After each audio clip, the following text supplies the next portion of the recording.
বাজারে চলেছে। আর কি কথা বলি, সেই যে যদি দুগ্ধ রাধারানী নিয়েছে, সেই প্রসাদ যদি কেউ পায় তার ভবজ্বালা জুড়ে যায়। সেটা কিনে নিতে হয়। রাধে রাধে। কারণ শাশুড়ি বলেছে বিক্রি করে যা পাবে নিয়ে দেবে। তাই রাধারানী যখন মথুরার বাজারে যাবে, সবাই একটি একটি কিনে নেবে।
যমুনার পারে যাই, পয়সা নিয়ে ধীরে ধীরে মথুরার বাজারে যাব।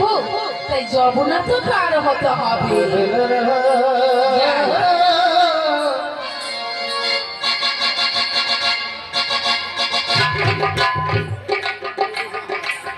লাঠি হাতে মাঝে সদা, লাঠি হাতে মাঝে সদা, তীর যখন তারা কৃষ্ণ যারা তারা রে তবে কত